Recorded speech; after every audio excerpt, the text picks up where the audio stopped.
Help video. This time we are working on page 136. It's problems 1 through 8. Let's get started. It says the relationship between a distance in yards, y, and the same distance in miles, x, is represented by the equation y is equal to 1760x. It's number 1 says complete the table. So here we're given the distance in miles, and for the first one we need to calculate the distance in yards. And remember that in order to do that we need to take our miles, x, and multiply them times 1760.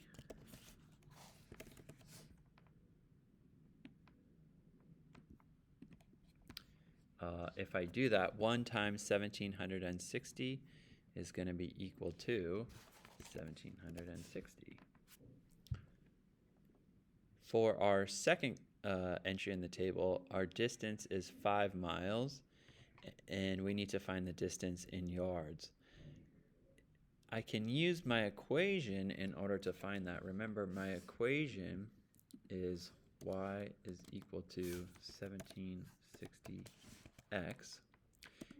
In this case, we know that our x value is 5, so I'm going to write in like this.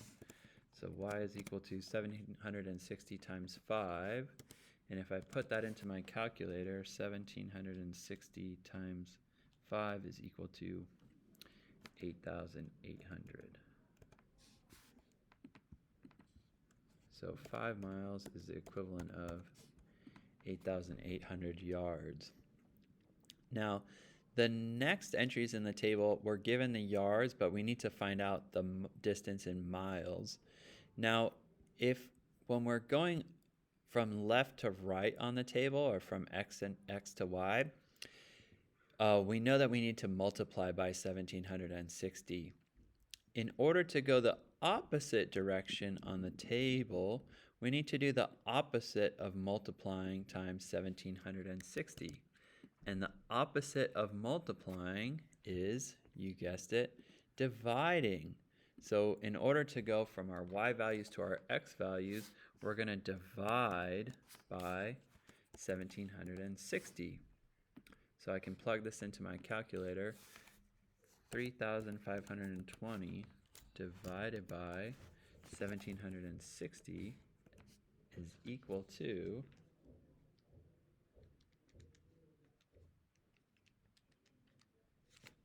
2. So I'll fill in 2 here on my table. So 2 miles is the equivalent of 3,520 yards. And for my last entry, I'm just going to do the same thing. So I'll take my 17,600 and I'm going to divide that by 1760. And when I do that, I should just get 10. That one I can do in my head. And it says it says, is there a proportional relationship between a distance in yards and the same distance in miles? Now remember, in order for there to be a proportional relationship, there needs to be a constant of proportionality. So that's one number where we can multiply all of our x values by in order to get our matching y values. And in this case, since for each one it's 1,760, we can multiply to go from our x's to our y's. Then in this case, the relationship is proportional. So we could write, yes, it is proportional. And our thinking is there is a constant of proportionality, that's 1760, that we can multiply all of our x values by to get the matching y values. So we know that this one is proportional. Now, for problems 3 through 6, we're going to look at some other situations, and we need to determine whether these are proportional or not. For number 3, it says the remaining length L of a 120-inch rope after X inches have been cut off. And they give us an equation, and the equation here is 120 minus X is equal to L. Now, if we go back to our lesson on proportional equations, we know that in order to be a proportional equation, it needs to be in the form y is equal to kx, where k is the constant of proportionality. And I can specify that even more and say y is equal to k times x.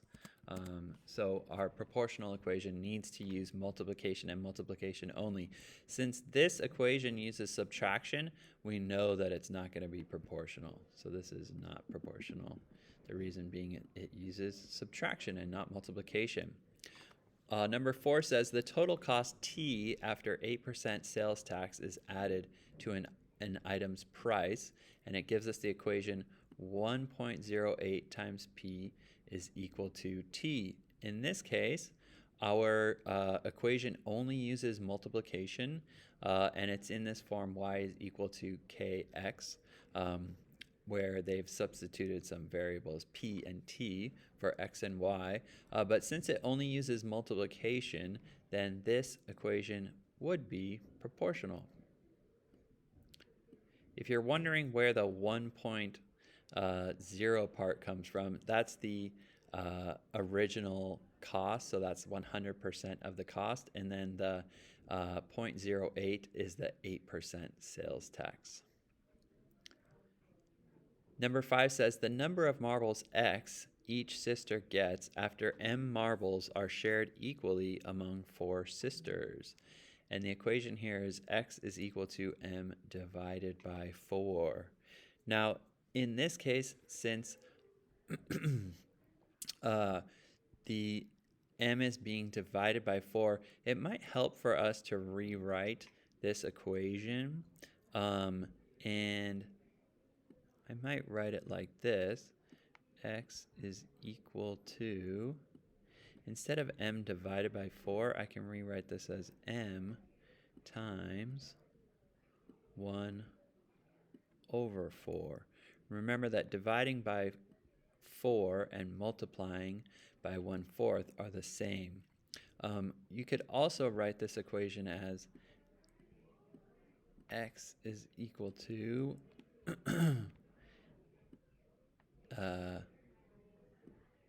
M times 0.25, which is equivalent to 1/4. And in this case, you could argue that since the x is in the wrong position, but since that this one is not proportional, but since it only uses multiplication, and it's sort of in this form of y equals k times x, I think we're going to count that one as proportional. Number 6 says the volume V of a rectangular prism whose height is 12 centimeters and whose base is a square with side lengths of s centimeters. And the equation they give us is V is equal to 12 times s squared. Now this one is close, it's almost proportional, but since it has this squared part here, we know that it's not proportional. Remember, in order to be proportional, it needs to use multiplication and multiplication only. So this one is not proportional. Let's move on to number 7.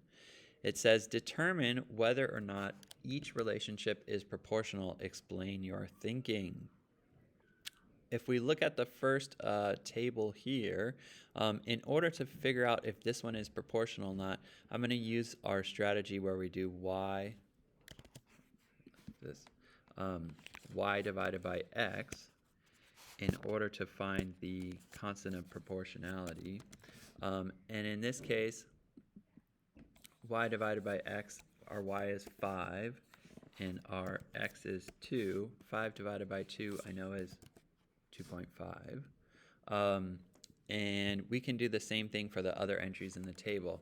So for the next one, we have 7.5 as our y value, divided by 3 is our x value. 7.5 divided by 3, put that in my calculator, and we get 2.5. Once again, so far it is proportional, but we do need to check the last entry in the table. So now we have 15 as our y value, divide that by 6 as our x value. I can plug that in my calculator just to be sure. 15 divided by 6 is equal to 2.5. So since for each time that I do y divided by x, I get this 2.5 each time. That's my constant of proportionality. I know that this table is proportional. So I can write this table is proportional because when I divide y by x, I always get the same value, 2.5, which is the constant of proportionality. Great. Another way that you could think of that is that for this table, we're always going to be multiplying our x's by this 2.5 number in order to get our y value. It might not be clear looking at the table, so I might not want to guess for this one, and that's where using this strategy of doing y divided by x comes in handy, because then we don't have to guess and check. All right, our next equation says y is equal to 3.2x plus 5. And once again, in order to be proportional, the equation needs to be in the form of y is equal to k times x. This one is close. It's y equals kx, but it's adding this extra 5 on here. So because of that, this equation is not proportional. So I could say in a proportional equation needs to be in the form y equals kx, where k is the constant of proportionality. Since this equation uses addition, it can't be proportional. And that takes us to the end of our homework for today. Hope that you were able to learn something, and check back next week for another video.